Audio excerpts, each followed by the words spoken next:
Bienvenidos a un nuevo video. Acompáñame a descubrir el lado menos explorado y debatido del feminismo, mientras exploramos los aspectos menos conocidos que han marcado la historia de este movimiento. Desde controversias y críticas hasta debates internos, desentrañaremos el iceberg del lado oscuro del feminismo. Sin nada más que decir, comencemos.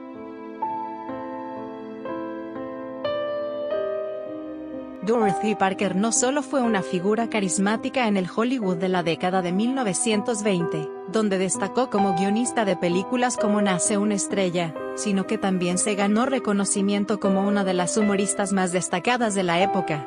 Su vida y legado son novelados por Gil Powell en Las chicas de Manhattan. La autora inglesa describe a Parker como una mezcla volátil de agudeza, inteligencia, fragilidad y picardía, resaltando la complejidad de esta figura fascinante. En una entrevista sobre el lanzamiento del libro, Powell destaca la singularidad de Parker en un Hollywood lleno de personalidades destacadas. La novela no solo explora la vida de Parker en el contexto de Hollywood, sino que también conmemora los 130 años desde su nacimiento. Dorothy Parker, además de sus contribuciones a la pantalla, es recordada por sus ingeniosas y a menudo provocadoras citas. Entre ellas, la famosa afirmación: la heterosexualidad no es normal, solo es común. Es interesante observar cómo esta frase ha cobrado relevancia en tiempos recientes, convirtiéndose en un estandarte en manifestaciones feministas y del colectivo LGTB+. Los estereotipos de género encasillan a hombres y mujeres en roles específicos, contribuyendo a la desigualdad. El machismo, influido por estos estereotipos, exacerba la superioridad masculina. Es crucial corregir la noción errónea de que el machismo es la contrapartida del feminismo. Mientras que el machismo promueve la superioridad masculina, el feminismo aboga por la igualdad de derechos, y se opone a la discriminación basada en el género. La frase "la violencia es exclusiva del hombre" se ha hecho eco en marchas feministas, creando un estereotipo muy errado de la realidad. Para abordar la violencia de género, es esencial no solo aumentar las penas, sino implementar medidas integrales a través de políticas públicas basadas en una perspectiva de género real. Esto implica integrar sistemáticamente las situaciones y necesidades de hombres y mujeres en todas las políticas, promoviendo la igualdad desde la educación temprana. Se hace un llamado a luchar incansablemente por la igualdad, y una advertencia de que aún no se ha alcanzado. La participación política desigual y la falta de leyes de paridad electoral son ejemplos de la persistente desigualdad. En futuras columnas, se explorarán más características del fenómeno de la violencia de género. Sport Recife y ABC se encontraron en un emocionante enfrentamiento de la Serie B de Brasil, pero este partido tuvo un giro especial. El estadio Ilha do Retiro estaba lleno exclusivamente de mujeres, niños y personas con discapacidad. Esta medida se implementó como consecuencia de un castigo impuesto por el Tribunal Superior de Justicia Deportiva, el cual respondió a la invasión del campo durante un empate con el Vasco da Gama en octubre de 2022. La iniciativa buscaba promover un ambiente más seguro y respetuoso en el fútbol, destacando la importancia de la participación de diversos sectores de la sociedad. A pesar de la histórica presencia de aficionadas rojinegras, que crearon una atmósfera única, lamentablemente, los problemas en las tribunas persistieron. Incluso con la exclusión de los hombres del estadio, se registraron enfrentamientos y, preocupantemente, se produjo un intercambio de golpes entre las fanáticas de ambos equipos. Este incidente sirve como un recordatorio contundente de que la violencia no tiene género. ¿Representa el control del aire acondicionado otra herramienta inmersa en el heteropatriarcado? ¿Cuál es la temperatura que asegura la igualdad de género? ¿Será 0 grados la solución? Ni frío ni calor. Según Google, en 2019 demostró que, en espacios cerrados, los hombres son más productivos cuando las temperaturas son más bajas, especialmente en tareas intelectuales. Es decir, son más hábiles en ejercicios verbales o de aritmética cuando hace más frío en el entorno, mientras que a medida que la habitación se calienta, las puntuaciones de las mujeres aumentan. Cuando la temperatura se eleva, la brecha de género desaparece, concluyó la investigadora alemana Agneka Jakaite. La ciencia ha confirmado que las mujeres son menos efectivas cuando hace frío y que, cuando llega el calor, los hombres rinden más intelectualmente. Sin embargo, aún no ha resuelto el gran dilema pendiente. ¿Está España a favor de dormir con aire acondicionado en verano? ¿Sí o no? El periódico El Mundo hizo la pregunta y los resultados nos dejaron boquiabiertos. Nunca mejor dicho. El 56,4% de los españoles prefiere dormir sin el aire acondicionado encendido, en comparación con el 41,6% que elige descansar con refrigeración artificial. Hasta aquí, todo previsible. La sorpresa es que son principalmente los hombres quienes se resisten a pasar la noche fresca, después de años y años de disputas conyugales sobre la temperatura de la habitación, de supuesto machismo térmico, de divorcios y separaciones, de procesiones al sofá en las noches tropicales de agosto, y resulta que la democracia llega y derriba la leyenda. En un contexto legal que busca abordar la violencia de género, surge una polémica cuando algunas abogadas deciden representar a hombres acusados de delitos considerados de género. Diana Brasinskas, María Noel Rodríguez Neider, Cecilia Salom y Laura Robato son algunas de estas profesionales que, a pesar de las críticas, han elegido defender a aquellos señalados por violaciones o femicidios, generando un intenso debate sobre la ética y la integridad de su elección. Este controvertido actuar ha llevado a estas abogadas a enfrentar no solo críticas sociales, sino también a ser cuestionadas por su compromiso con la lucha contra la violencia de género. La sociedad se muestra escéptica ante la aparente falta de priorización de la seguridad y el bienestar de las mujeres al asumir la defensa de agresores. En este debate, algunas voces sugieren que la prioridad debería ser abogar por las víctimas y trabajar hacia la erradicación de la violencia de género, en lugar de dedicarse a la defensa de aquellos acusados de perpetuar esta problemática social. La última temporada de Dragon Ball Super ha generado una intensa controversia tras la presentación de una queja por parte del Ministerio de las Mujeres, Políticas de Género y Diversidad Sexual de la provincia de Buenos Aires. La denuncia se centra en una escena que, según la Defensoría del Público, contiene elementos de violencia simbólica contra las niñas, específicamente una secuencia de abuso y sometimiento por parte de un adulto hacia una menor. Tras la reunión con los responsables de Cartoon Network, canal donde se transmite la serie, y Warner Media, se tomó la decisión de cancelar la emisión del episodio en cuestión. Ambas compañías mostraron su receptividad ante la denuncia, expresaron su preocupación y reconocieron el error en la programación del episodio. Se comprometieron no solo a retirar dicho capítulo sino también a revisar y modificar cualquier otro contenido que contenga escenas similares. La cancelación de la emisión generó reacciones encontradas en las redes sociales, donde algunos seguidores expresaron su indignación, mientras que otros respaldaron la decisión de priorizar la sensibilidad y la seguridad de la audiencia infantil.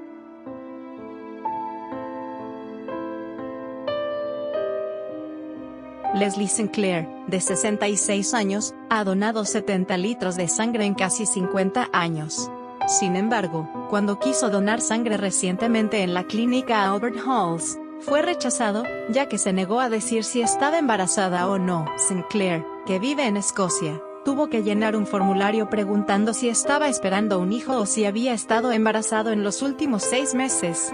Cuando se quejó de que, como hombre de 60 años, la pregunta no se aplicaba y que no debía responderla, Sinclair dijo que el personal de la clínica le dijo que no podía aceptar su sangre. Siempre hay un formulario que llenar y eso está bien, dijo Sinclair, quien ha estado donando desde que tenía 18 años. Tienden a preguntar sobre condiciones médicas o enfermedades, y eso es claramente porque la sangre tiene que ser segura. Pero esta vez había una pregunta que nunca había visto: ¿estás embarazado o lo has estado en los últimos 6 meses? A la que había que responder con un sí o con un no. Mark Sarriaga, director general de materiales de la Secretaría de Educación Pública, septiembre, ha desatado la controversia al proponer a las feministas mexicanas que acudan a las bibliotecas públicas como medida para combatir el machismo que enfrentan. Su discurso ha generado críticas en las redes sociales, acusándolo de aplicar mansplaining, al sugerir que la falta de lectura es responsable del machismo. Durante una conferencia de prensa, Arriaga expresó: mujeres, si realmente buscan emanciparse de sus opresores y modificar este sistema machista que las rodea, no esperen que su libertad llegue como un regalo. Por favor, lean aquellos libros, ahí está escrito su camino a la revolución. Las críticas no se hicieron esperar. Denise Ramos, conferencista, señaló: este hombre de gran sapiencia culpa del machismo a las mujeres por no leer. La escritora Gabriela Wakertin también respondió al funcionario con ironía: no, Pues gracias por darnos lecciones a las mujeres sobre qué hacer, Marx Arriaga. Andábamos bien perdidas. El mansplaining, definido como cuando un hombre explica algo a una mujer de manera condescendiente, como si ella fuera demasiado emocional e ilógica para entender, ha sido objeto de atención creciente en los últimos años, y se ha convertido en una herramienta feminista para señalar la actitud paternalista y condescendiente hacia las mujeres. Sin embargo, también ha generado debates sobre su aplicabilidad y efectividad en diversos contextos. La detención de la mujer, identificada como María Karime C., ocurrió la noche del lunes 13 de diciembre, cuando agentes de la SSC la sorprendieron maltratando a una menor de edad en un baño público. Los policías capturaron a la mujer mientras aún golpeaba a la pequeña y la sometieron de inmediato. La niña fue puesta bajo resguardo para que sus familiares pudieran recogerla. Tras la aprehensión, María Karime C. fue trasladada a la Fiscalía General de Justicia de la Ciudad de México, donde enfrenta acusaciones formales de maltrato infantil por presuntamente golpear a su hija de 4 años en un lugar público. Los informes preliminares de los agentes revelan que la activista social ha sido vinculada a actos de vandalismo durante diversas marchas feministas en la Ciudad de México. Este dato agrega un componente controvertido a la detención, ya que la mujer no solo está siendo acusada de maltrato infantil, sino que también su participación en actos de vandalismo podría generar un impacto en la percepción pública, y en la consideración de su papel como activista. Aunque se espera que se divulguen más detalles sobre la investigación, la activista feminista detenida aún no ha emitido ninguna declaración al respecto. Este incidente podría tener repercusiones no solo en el ámbito legal, sino también en el contexto de las discusiones en torno a la participación de activistas en eventos sociales y manifestaciones. Para aquellos que genuinamente abogan por la igualdad, es claro que la violencia no distingue género, raza o religión. Es un comportamiento humano que puede manifestarse en hombres o mujeres, independientemente de su clase social o estatus socioeconómico. Tanto hombres como mujeres pueden ser maltratadores, asesinos, agresivos, manipuladores o perversos. En este contexto, algunas estrategias de las feministas radicales, muchas de las cuales carecen de las aptitudes y formación necesarias, buscan apelar más a las emociones que a la reflexión crítica racional. Este enfoque busca bloquear el análisis racional de la audiencia, y fomentar una respuesta basada en las emociones. Al activar el estado emocional, se facilita la implantación de ideas, deseos y temores. La manipulación de la información es otra táctica utilizada, donde los medios de comunicación desempeñan un papel clave.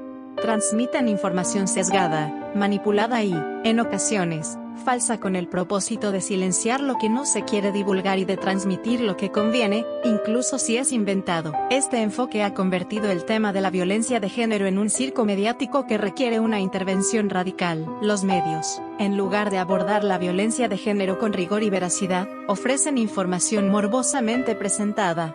Este tratamiento sesgado, junto con entrevistas sin rigor, contribuye a que la audiencia perciba la realidad de manera alarmante. Si las feministas ultrarradicales se preocuparan realmente por la violencia contra las mujeres, investigarían las razones detrás de estos crímenes en lugar de imponer la idea dogmática de que el machismo es la única causa. En lugar de retirarse y delirar sobre una opresión imaginaria, estas feministas podrían contribuir más al conectarse con grupos de mujeres en desarrollo. Lamentablemente, parecen alejarse de las verdaderas luchas por la igualdad lideradas por mujeres como Ayaan Hirsi Ali. En última instancia, esto nos lleva a la conclusión de que el feminismo radical parece ser más un ejercicio de lavado cerebral en lugar de un movimiento que busca escuchar y abordar las verdaderas problemáticas de la sociedad. Una mujer de 35 años ha sido arrestada como la supuesta responsable de la trágica muerte de su propia hija de apenas 4 años.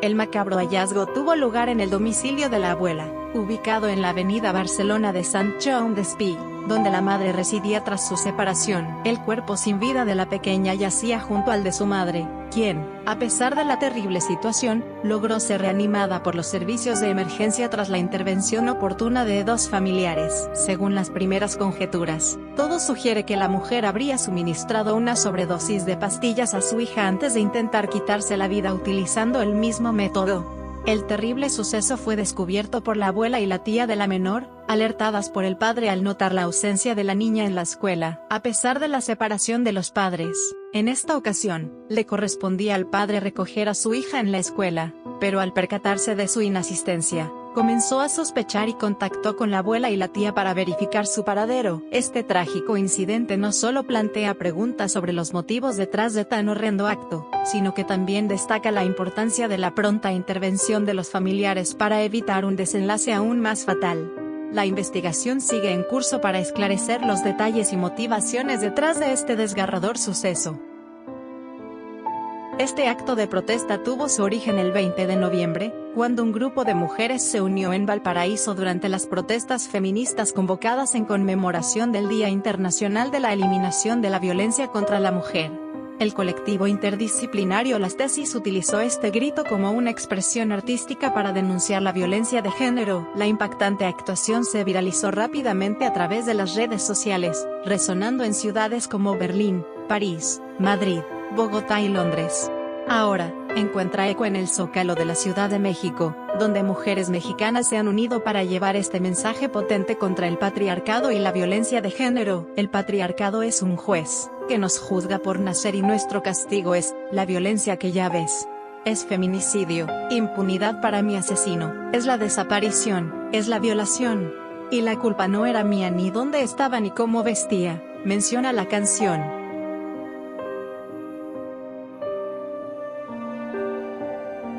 En un reciente video, activistas feministas han expresado su preocupación por lo que consideran una situación de opresión en su granja, argumentando que los gallos violan a las gallinas, lo que las llevó a tomar la decisión de separarlos. Estas mujeres forman parte de una asociación dedicada a acoger animales rescatados, a los que consideran esclavos en su situación anterior, buscando proporcionarles una vida digna. En el video, destacan que la separación de los gallos se llevó a cabo porque no deseaban que las gallinas fueran sometidas, a pesar de reconocer que esta conducta es natural para estas aves. En su relato, también informan sobre el proceso de reproducción de las gallinas, argumentando que estos animales no desean ser montados y que, a menudo, resultan heridas gravemente por los espolones de los gallos. Además, hacen un llamamiento a la sociedad para que no consuma huevos, ya que sostienen que los huevos pertenecen a las gallinas, y su recolección equivale a robarles y financiar la esclavitud animal.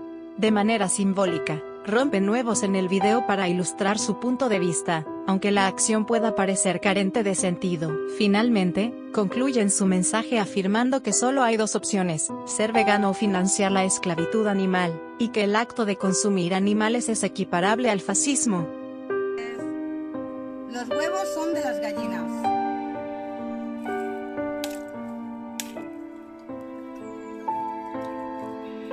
Nosotros les devolvemos sus huevos porque son suyos.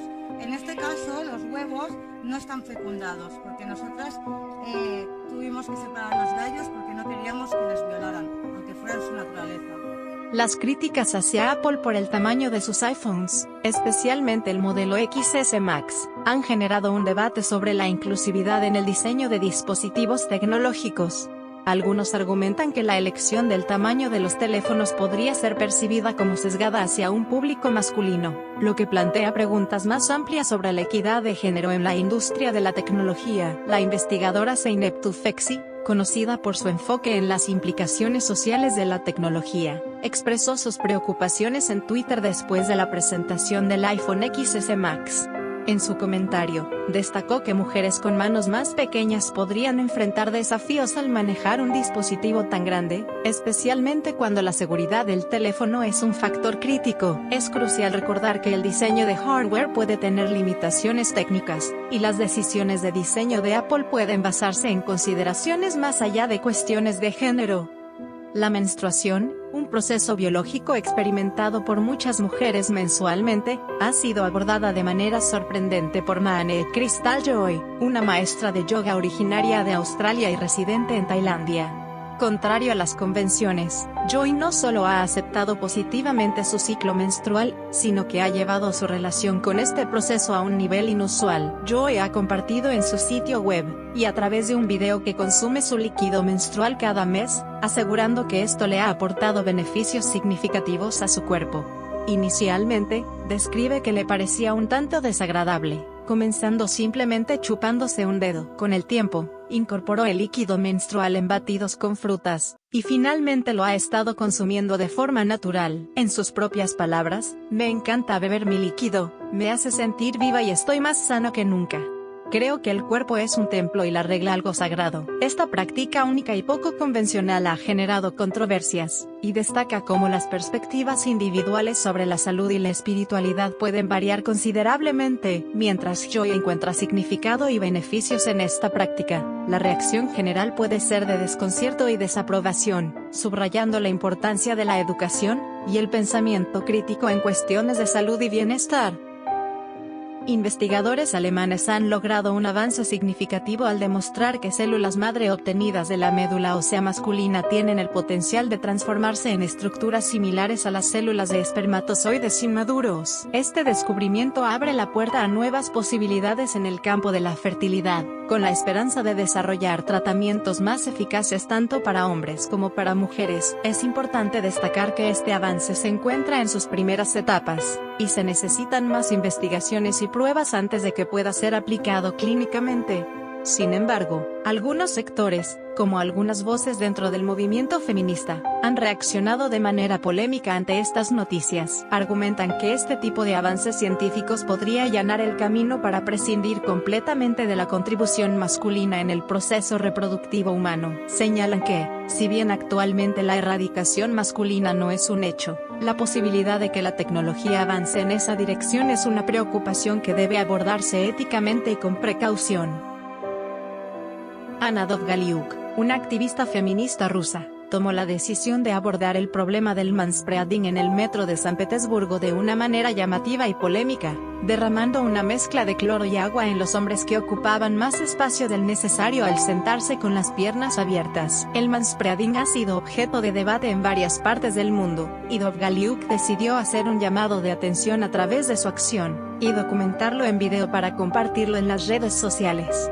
Su objetivo declarado es concientizar sobre esta práctica, y fomentar la discusión pública sobre el tema. En el video, Dovgaliuk expresa: "Es muy importante para mí captar la atención de la gente con este tema, para crear un punto de discusión, y que se tomen medidas legales contra el manspreading".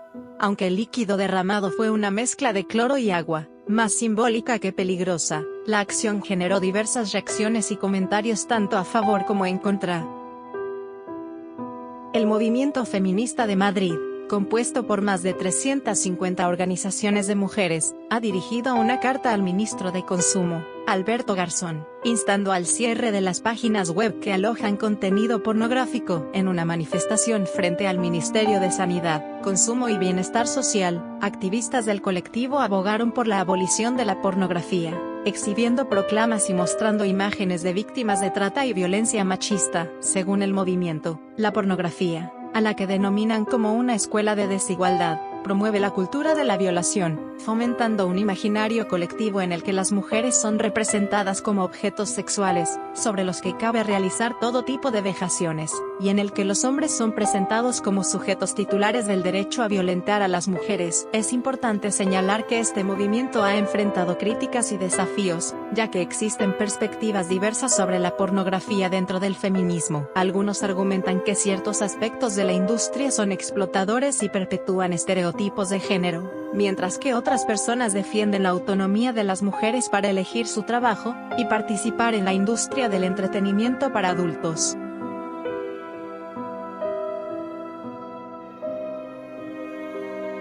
Una activista feminista, conocida como Lana, reveló en su blog su decisión de someterse a un aborto cuando descubrió que su bebé sería un niño.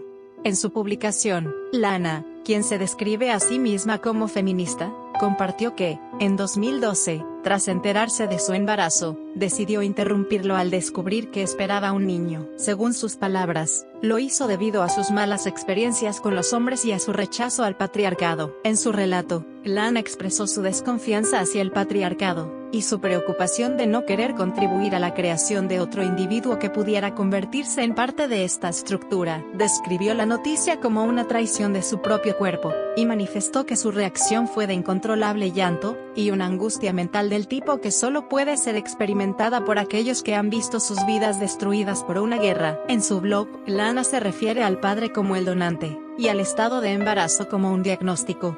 A pesar de la controversia generada por su decisión, Lana afirmó que, si se encontrara en una situación similar nuevamente, tomaría la misma decisión sin dudarlo. Además, expresó sorpresa ante los mensajes de odio que recibió, cuestionando la mentalidad de quienes desean su muerte por ejercer su derecho sobre su propio cuerpo.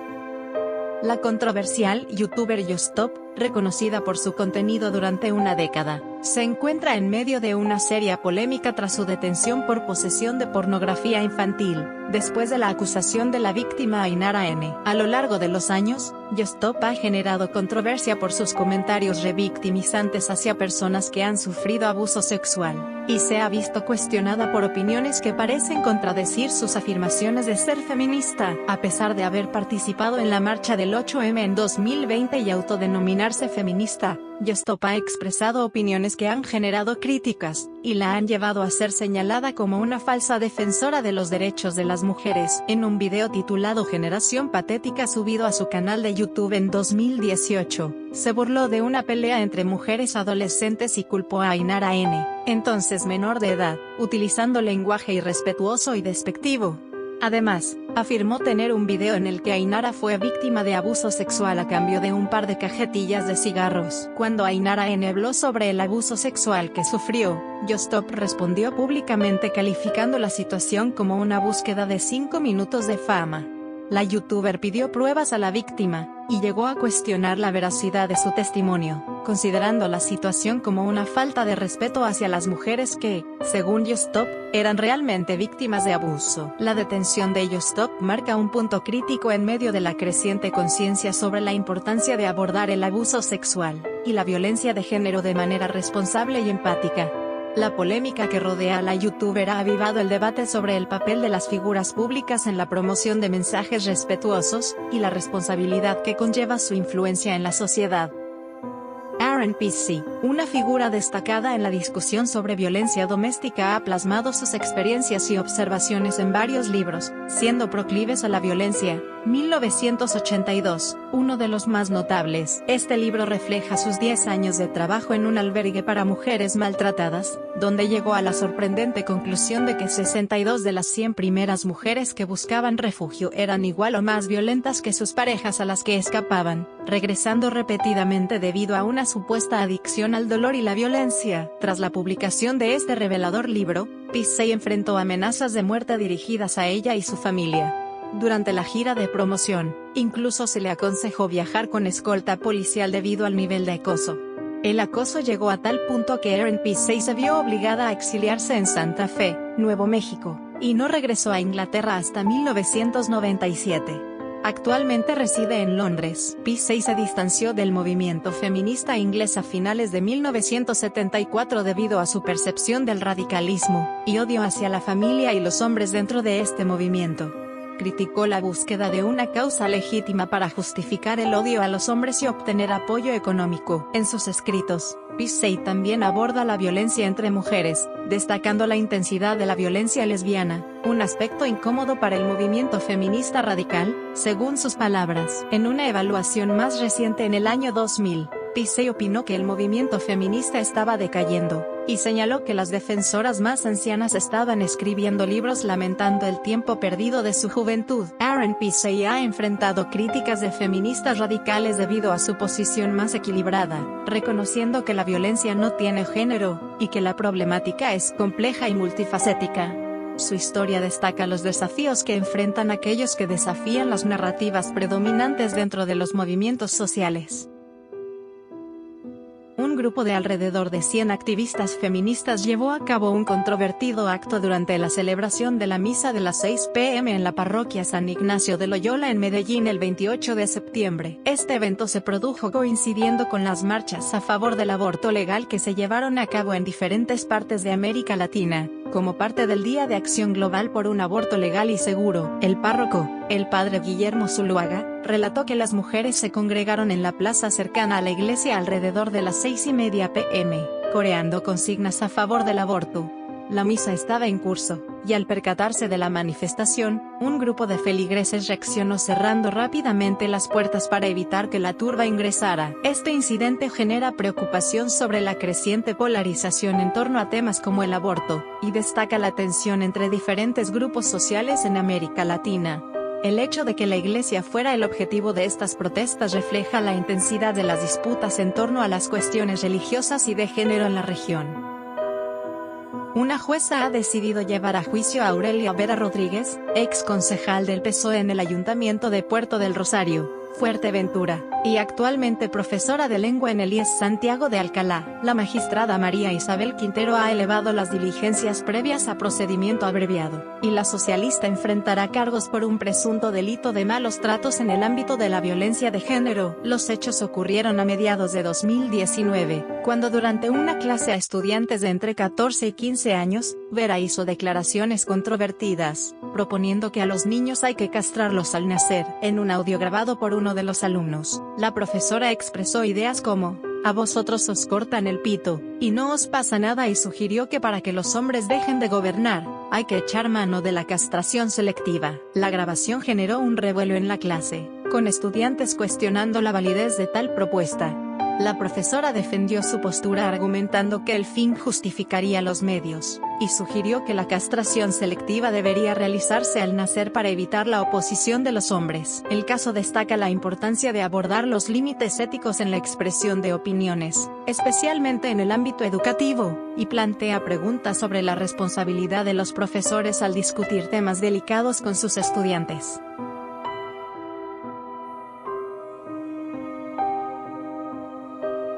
La trágica historia de Lucio Dupuy, un niño de 5 años brutalmente asesinado y abusado por 2 activistas feministas, ha generado un profundo debate sobre la violencia sin distinción de género. Estas mujeres, una de ellas siendo la madre del pequeño, eran integrantes activas del movimiento feminista en Argentina, abogaban por el derecho al aborto y formaban parte de la comunidad LGTB. El caso de Lucio ha suscitado preocupación, resaltando que ser la madre no siempre garantiza la seguridad y bienestar de un niño. Este trágico crimen, en el que el niño fue sometido a abusos sexuales y golpizas con juguetes sexuales, ocurrió hace un año. La madre obtuvo la custodia del menor tras presentar falsas acusaciones contra su pareja y aprovechando su condición de mujer, según alegan los familiares del niño. Testigos revelan que Lucio sufrió abusos durante más de 2 años, siendo sometido a 5 intervenciones hospitalarias, mientras su padre luchaba constantemente por obtener la custodia, la cual era negada por su condición de hombre. Los familiares acusan a Magdalena Espósito y a su pareja Abigail Páez de cometer el homicidio, alegando que ambos asesinaron al niño de 5 años por el simple hecho de ser varón. El padre del menor, que exigía la custodia para llevarse a su hijo a otro estado, ha convocado a una protesta para el próximo 2 de febrero, exigiendo cadena perpetua para las responsables del crimen. La figura de Valerie Solanas, conocida por su intento de asesinato a Andy Warhol, ha sido objeto de debate en cuanto a su relación con el feminismo. Aunque hoy en día se le considera en algunos círculos como un ícono feminista, la biografía más reciente escrita por Brian Fass arroja nueva luz sobre esta controvertida figura. Solanas, a pesar de su intento de asesinato, fue objeto de intentos de reclutamiento por parte de feministas radicales como T. Grace Atkinson y Florence Kennedy después de su encarcelamiento. Sin embargo, estos intentos no tuvieron mucho éxito. Solanas se percibía a sí misma como alguien que trabajaba sola, y llegó a amenazar a Atkinson con arrojarle ácido en la cara. Además, tenía una visión crítica de las feministas, considerándolas como idealistas que no saben nada. A pesar de estas actitudes, Solanas ha sido canonizada en ciertos círculos feministas. La razón detrás de esta canonización puede vincularse a la voluntad de algunas feministas de adoptar figuras controvertidas que desafíen el statu quo. Este enfoque puede ser interpretado como una estrategia para destacar las dimensiones más radicales y desafiantes del feminismo. La relación de Solanas con el feminismo es compleja y polarizante, y su legado sigue siendo objeto de interpretación y debate en la actualidad. Pocos personajes en la historia del feminismo han generado tantos debates como Andrea Dworkin. Algunos la etiquetan como la feminista antihombre y antisexualidad por excelencia, mientras que otros la consideran la visionaria más importante que el feminismo pudo haber tenido. Su vida personal estuvo marcada por una serie interminable de tragedias y polémicas que la llevaron a convertirse en una figura controvertida y compleja dentro del movimiento feminista. Dworkin afirmó haber sido víctima de violencia sexual en numerosas ocasiones a lo largo de su vida. Desde su infancia, donde aseguró haber sido abusada por un extraño en un cine, hasta momentos difíciles en su juventud, como prostituirse para poder pagar el autobús a la escuela. Una de las situaciones más notorias fue su afirmación de haber sido asaltada por guardias de prisión después de ser encarcelada por participar en una protesta.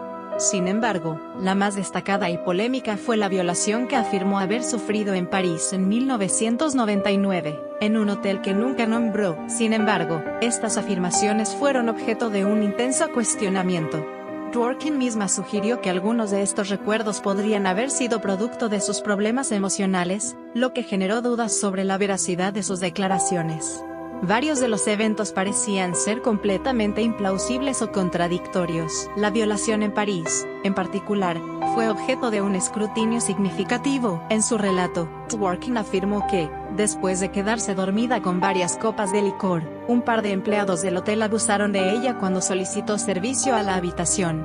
Sin embargo, Dworkin nunca vio a sus perpetradores, y afirmó que despertó sola en su habitación con sangrado en su área genital, que atribuyó a esta supuesta violación. El relato fue cuestionado tanto por el público general como por feministas, ya que Dworkin afirmaba haber cerrado la puerta hasta bloquearla y aún así los empleados pudieron entrar. Además, nunca presentó cargos legales ni mencionó el nombre del hotel donde había ocurrido. Incluso su esposo, John Stoltenberg, y su doctora no respaldaron la versión de Dworkin. Algunos sugirieron que, debido a las altas fiebres y episodios de delirio que ella sufría debido a sus diversas enfermedades, el consumo de alcohol podría haber causado un sueño o alucinación. Este episodio y otros eventos de su vida han dejado un legado complejo en la percepción de Andrea Dworkin y su contribución al feminismo. La tragedia golpeó a San Carlos de Bariloche cuando Agustín Muñoz, un joven de 18 años, se quitó la vida días después de ser falsamente acusado de abuso sexual por una chica de la ciudad. La madre del joven, Silvia Castañeda, compartió que su hijo, ya lidiando con tendencias depresivas, sufrió un acoso masivo tras la acusación falsa, llevándolo a un estado emocional devastador. La fatídica cadena de eventos comenzó el 12 de diciembre, cuando Agustín participó en una marcha contra los abusos, y fue confrontado por varios asistentes que lo señalaron. Fue en ese momento que descubrió la denuncia publicada en redes sociales por una conocida suya. La madre explicó que Agustín había asistido a un escrache, una manifestación frente al domicilio de una persona vinculada a la denunciante, y como represalia, esta lo acusó falsamente. La situación escaló rápidamente cuando la denuncia se volvió viral, generando un escarnio público contra Agustín. Aunque la denunciante se retractó y admitió haber mentido, las disculpas no se difundieron tanto como la acusación original. La madre lamentó la falta de ayuda y contención para su hijo, quien ya enfrentaba problemas emocionales. Este caso trágico resalta las consecuencias devastadoras de las acusaciones falsas, especialmente en un contexto donde las redes sociales pueden amplificar y distorsionar rápidamente la realidad. Madia Wall emerge como un ejemplo poco conocido pero significativo de cómo las leyes basadas en la teoría feminista pueden tener consecuencias impactantes, incluso llevando al encarcelamiento de mujeres que son víctimas de violencia doméstica. El contexto de este caso se sumerge en la institucionalización de la teoría feminista sobre la violencia doméstica, que ha dado lugar a una serie de prácticas legales controvertidas. Las leyes que se derivan de esta teoría, diseñadas para abordar la violencia doméstica, establecen una gama de circuitos carcelarios. Estas van desde leyes que imponen el encarcelamiento inmediato de hombres, incluso cuando son ellos quienes llaman a la policía, hasta legislaciones que obligan a las víctimas a testificar en contra de los maridos acusados de maltrato, conocidas como no drop prosecution, prosecución sin retirada. Estas últimas fueron promovidas y establecidas por abogadas feministas. En este complicado panorama, Madia Wall se convierte en una figura central. Wall, víctima de violencia doméstica, se negó a testificar contra su esposo, lo que resultó en su propio encarcelamiento. Este caso desconcertante generó sorpresa incluso entre algunas feministas. Sin embargo, la abogada Cheryl Hanna defendió la prisión de Wall, argumentando que era una medida adecuada. Según Hanna, el encarcelamiento permitiría a Wall comprender no solo el daño infligido contra ella, sino también el daño que estaba causando al no testificar. La liberación casi instantánea de Wall se produjo solo después de que su esposo se declarara culpable al enterarse de la encarcelación de su esposa por negarse a testificar contra él. Este episodio resalta las complejidades y controversias dentro de la aplicación de leyes basadas en la teoría feminista en situaciones de violencia doméstica. Andrea Dworkin, más allá de su conocido activismo antipornografía y antiprostitución, es una figura con ideas que abarcan áreas tan diversas como la sexualidad de los niños, la abolición de las erecciones, el sexo con animales y una utopía centrada en una comunidad andrógina donde el sexo penetrativo es completamente olvidado. Aunque muchas de estas ideas son poco recordadas en comparación con su activismo principal, algunas de sus perspectivas más coloridas han generado debate y controversia. Entre estas ideas, destaca su particular punto de vista sobre el parto por cesárea. Dworkin sostenía que el alto índice de cesáreas en los Estados Unidos no se debía a razones médicas, sino al supuesto deseo fetichista de los cirujanos de acuchillar los úteros de las mujeres. Para ella, esto constituía lo que ella llamaba violación quirúrgica, donde el médico se convertía en el nuevo agresor sexual. Además, Dworkin implicaba al esposo en este proceso al sugerir que conspiraba para evitar que la vagina de la mujer fuera deformada por el parto. Estas ideas, aunque no tan conocidas como su postura principal contra la pornografía y la prostitución, revelan la amplitud de la filosofía de Dworkin, y cómo sus perspectivas se extendían a diversos aspectos de la vida y la sociedad.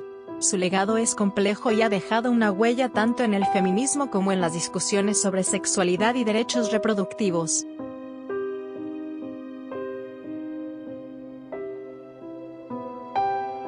La mujer, en su 8º mes de embarazo, denunció haber sido víctima de agresiones por parte de otras mujeres durante una manifestación.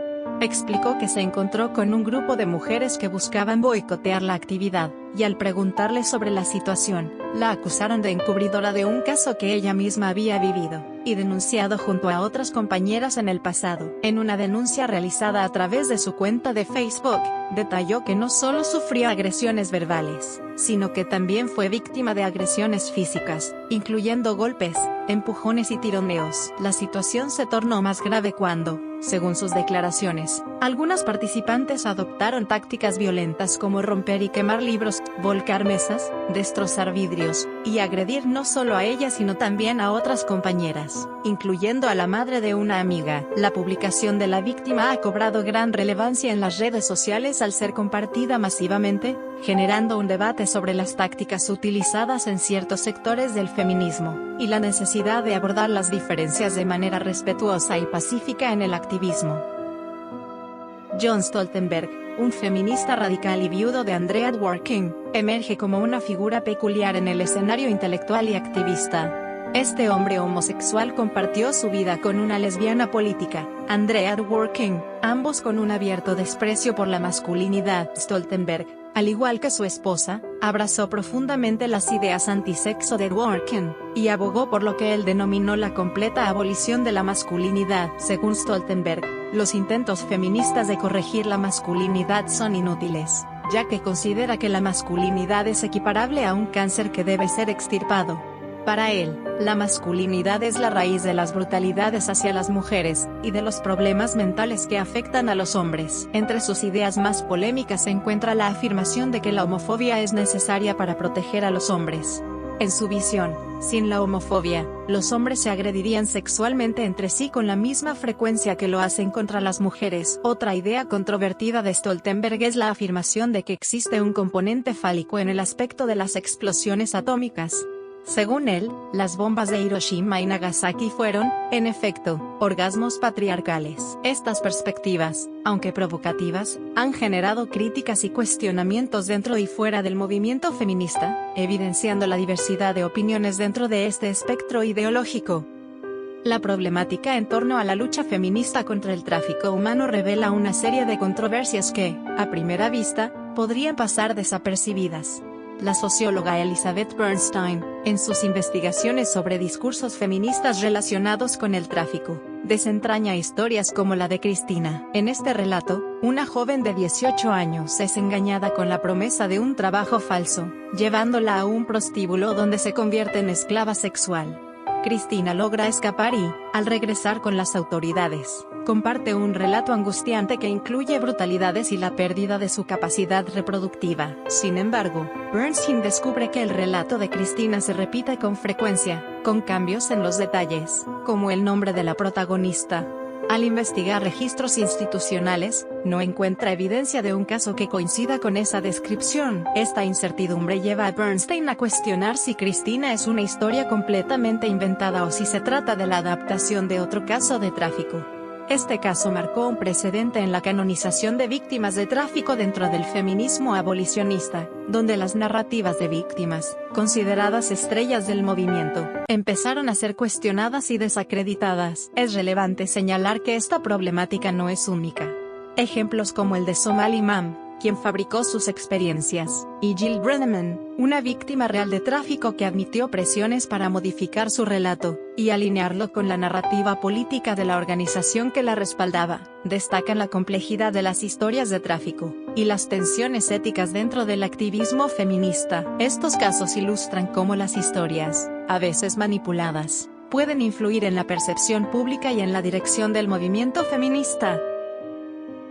La manifestación del 8 de marzo, Día Internacional de la Mujer, frente a Palacio Nacional se tornó caótica cuando un grupo de mujeres encapuchadas llevó a cabo pintas y, de manera repentina, algunos individuos comenzaron a arrojar petardos y bombas molotov hacia la policía que resguardaba la entrada del recinto. En un video de 14 segundos, que se ha difundido ampliamente en redes sociales, se observa el momento crítico en que una mujer lanza un objeto explosivo hacia los policías, sin considerar el peligro para sus compañeras cercanas.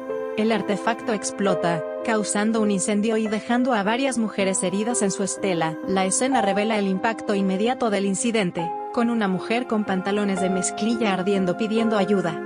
Tanto sus compañeras como el personal de seguridad presente acuden en su auxilio para extinguir las llamas y proporcionar asistencia médica. Es importante destacar que estos eventos subrayan la complejidad y diversidad de las manifestaciones, donde distintos grupos y enfoques pueden converger, generando situaciones inesperadas y, en este caso, peligrosas. El auge del feminismo radical ha generado expresiones impactantes, como la afirmación de que el hombre carece de utilidad y solo se quita la vida. Esto se basa en estadísticas que sugieren que, de hecho, los casos de suicidio están liderados por hombres, así como los índices de depresión a nivel mundial. El feminismo radical, una corriente que busca cambios estructurales y fundamentales en la sociedad para abordar la opresión de género, ha cobrado fuerza en los últimos tiempos. Sin embargo, algunos de sus exponentes han llevado sus argumentos a extremos alarmantes, llegando a expresar visiones muy negativas sobre la relevancia y el papel de los hombres en la sociedad. La idea de que los hombres solo se quitan la vida refleja una interpretación sesgada de las estadísticas de suicidio. Aunque es cierto que las tasas de suicidio son más altas en los hombres en muchos países, abordar este tema desde una perspectiva radical puede resultar en generalizaciones peligrosas y simplificaciones que no tienen en cuenta la complejidad de los problemas de salud mental. Además, vincular la depresión mundial exclusivamente al género masculino es una simplificación excesiva. La depresión es un trastorno mental que puede afectar a cualquier persona, independientemente de su género. Las causas de la depresión son multifacéticas, y van más allá de las dinámicas de género. El caso de Aileen Wuornos ha generado un debate complejo en relación con el feminismo, sus circunstancias y el hecho de que todas sus víctimas fueran hombres. Aunque Wuornos misma no se identificaba como feminista, algunas corrientes feministas la han considerado un icono. En el escrito A Requiem for a Serial Killer, la feminista radical Phyllis Chesler detalla el activismo y la movilización mediática en torno a Wuornos, presentándola como una mujer victimizada por la prostitución que simplemente actuó en defensa propia. Sin embargo, surge un conflicto cuando se contrasta esta narrativa con la posición de Wuornos. Aileen insistía en declararse culpable, sus acciones criminales precedían a los asesinatos, y la evidencia material y los testimonios no respaldaban la versión de que actuaba en defensa propia. Chesler, en su libro, reconoce que Wuornos no era una mujer radical, sino más bien una pequeña capitalista que cometió asesinatos para robar dinero a sus víctimas. Este caso ilustra las complejidades en la relación entre crímenes violentos, género y el activismo feminista. La interpretación de Wuornos como una defensora de sí misma frente a la explotación sexual choca con la realidad de sus acciones y su motivación financiera. La percepción pública y la construcción mediática de figuras como Wuornos pueden reflejar la necesidad de algunos sectores del feminismo de encontrar ejemplos que desafíen las estructuras patriarcales, incluso si la realidad de esos casos es mucho más complicada.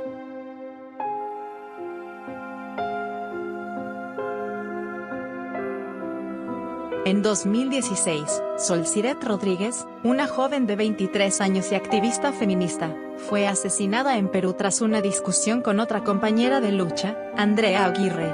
Aunque el caso conmocionó al país, las autoridades no pudieron resolverlo hasta que Aguirre decidió confesar. Andrea Aguirre, también activista feminista, admitió ante las autoridades que mató a Sol Siret y desmembró su cuerpo para eliminar evidencias. La confesión se produjo años después, y Aguirre reveló detalles sobre cómo cometió el crimen, y dónde ocultó los restos de su compañera. Aguirre fue detenida en Lima junto con otro implicado, Kevin Rodríguez, arrestado en Huaraz, después de semanas de investigaciones por parte del Ministerio Público peruano. Según la versión de la asesina, el crimen ocurrió por accidente durante una discusión, cuando Sol Siret cayó desde un cuarto piso. A pesar de la muerte accidental, Aguirre y Kevin decidieron descuartizar el cuerpo para ocultar la evidencia. Los restos fueron escondidos en la casa materna de Kevin y Brian Villanueva, esposo de Sol Siret. La activista, madre de 2 hijos, estudiaba sociología y era vocera de la plataforma Ni Una Menos en la región de Callao. Una amiga de Sol Siret afirmó que no solo Andrea y Kevin estaban involucrados, sino también su esposo, Brian Villanueva, que no ha sido localizado, y su cuñado, quien la habría acosado sexualmente. Cambrian Genomics, en sus días de esplendor, se destacaba como una empresa de biotecnología con proyectos innovadores. Uno de sus patrocinios incluía el trabajo de una biotecnóloga que desarrollaba una bacteria con el objetivo de identificar infecciones ginecológicas en mujeres. El enfoque único de este proyecto implicaba el uso del aroma como biomarcador, donde la bacteria modificaría el olor genital en presencia de una posible infección. Este proyecto formaba parte de varios otros que tenían funciones similares. Por ejemplo, se incluían bacterias estomacales que modificarían el aroma de las flatulencias para detectar parásitos o infecciones. Sin embargo, la presentación de estos proyectos tomó un giro inesperado cuando una periodista malinterpretó gravemente la intención de la iniciativa durante una conferencia. La información fue presentada erróneamente en la prensa, sugiriendo que la empresa estaba involucrada en un esfuerzo misógino para modificar el aroma de las vaginas con propósitos fetichistas. Este malentendido generó un escándalo mediático que resultó en una condena pública de Cambrian Genomics. La pérdida de credibilidad y financiamiento fue devastadora. Los titulares de los tabloides amplificaron el error, creando una narrativa perjudicial que contribuyó a la caída de la empresa. En el año 2015, el fundador de Cambrian Genomics, Austin Hagins, trágicamente se quitó la vida, marcando el fin de una empresa que una vez prometió innovación en el campo de la biotecnología. Es probable que el grupo feminista WOMAD no sea un nombre familiar para muchos, pero esta comunidad en línea de feministas radicales, con base en Corea del Sur, se vio envuelta en una polémica significativa en el año 2017. El foro, por sí mismo, tenía la costumbre de publicar comentarios que expresaban el deseo de sus miembros de perpetrar violencia contra hombres, desde mensajes que afirmaban intenciones de envenenar a hombres con líquido anticongelante hasta lanzarlos por las escaleras. Aunque estos mensajes llamaron la atención de las autoridades, nunca fueron suficientes para requerir intervención. Sin embargo, todo cambió en 2017 cuando una miembro afirmó haber perpetrado la violación de un niño australiano. La autora del crimen compartió fotos y videos del acto, y otras miembros, entusiasmadas, comentaron que estaban dispuestas a pagar dinero por más material del crimen. La perpetradora fue identificada como Areum Lee, una mujer surcoreana que también estaba siendo buscada por infringir leyes de inmigración y leyes laborales. Tras el encarcelamiento de Lee, otros miembros de GOMAD abogaron por su liberación e incluso recaudaron dinero para su defensa. Este incidente destaca la gravedad de las acciones perpetradas por miembros de GOMAD, llevando la controversia más allá de las expresiones verbales de violencia hacia actos delictivos reales. La reacción de algunos miembros en apoyo a Lee revela las complejidades y desafíos asociados con la defensa de figuras dentro de movimientos feministas radicales, incluso cuando están implicadas en delitos graves. El pasado turbio de Gloria Trevi ha sido objeto de controversia, y ha llevado a cuestionamientos sobre su posición dentro del movimiento feminista. En particular, su conexión con los crímenes de Sergio Andrade, su ex-manager, ha suscitado debates sobre si debe considerarse víctima o cómplice. Andrade, bajo la promesa de fama, reclutó a menores de edad, incluida Trevi, para propósitos sexuales. Aunque Trevi fue víctima de abuso por parte de Andrade, ha habido acusaciones de que ella también estuvo involucrada en el reclutamiento de otras jóvenes al clan de Andrade. En 1998, Aline Hernández, ex corista de Trevi, publicó un libro revelador, La Gloria por el Infierno, donde detallaba las atrocidades de Andrade, y exponía la conexión de Trevi con el reclutamiento de jóvenes. Hernández incluso reveló que se casó con Andrade a la edad de 15 años, cuando él tenía 34. Los padres de una de las jóvenes del clan, Karina Yapor, empezaron a sospechar de las condiciones en las que vivía su hija después de la publicación del libro. La situación se agravó cuando descubrieron que la Academia Musical Manuel de Falla, donde supuestamente estudiaba, no existía, y Karina desapareció en septiembre de 1998. Este oscuro capítulo de la vida de Gloria Trevi plantea interrogantes sobre su posición en el feminismo actual. Algunas personas cuestionan si puede considerarse una defensora creíble de los derechos de las mujeres, dado su pasado y su conexión con los crímenes de Andrade. Este debate destaca los desafíos cuando figuras públicas intentan adoptar roles activos en movimientos sociales, especialmente cuando tienen un pasado controversial. El caso de Rowan Maicon, un niño de apenas 9 años, se destaca como uno de los actos más atroces perpetrados por su propia madre, Rosana Cándido, de 27 años, y la novia de esta, Casila Pessoa, de 28 años. Este trágico incidente ocurrió el pasado 31 de mayo en Brasil y ha conmocionado a la opinión pública. El calvario de Rowan comenzó aproximadamente un año antes de su asesinato, cuando su madre y su pareja decidieron de manera aberrante que deseaban que el niño fuera una niña. Siguiendo instrucciones de un video en internet, Rowan fue sometido a una operación en la que le amputaron el pene y los testículos.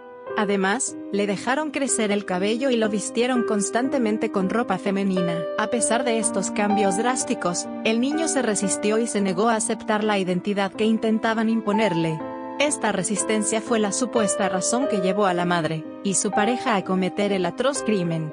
Rowan recibió 12 puñaladas mientras dormía, terminando así con su corta vida. La crueldad de las asesinas no se detuvo ahí. Para eliminar pruebas, Cándido empezó a quemar parte del cuerpo en una parrilla, mientras que escondieron otros restos en una maleta arrojada en una alcantarilla, y en 2 mochilas guardadas en su propia casa. Cabe destacar que, además de Rowan, una niña de 8 años, hija de Casila, vivía con ellas y logró escapar tras simular que estaba durmiendo. La ministra de la Mujer, la Familia y los Derechos Humanos de Brasil, Damares Alves, expresó su profunda conmoción por el caso, y se comprometió a fortalecer los consejos tutelares para prevenir la violencia contra niños y adolescentes. Este incidente ha suscitado preguntas sobre las posibles fallas en la red de protección, y la necesidad de mejorar los sistemas que deberían salvaguardar la vida de los menores en situaciones tan terribles como esta.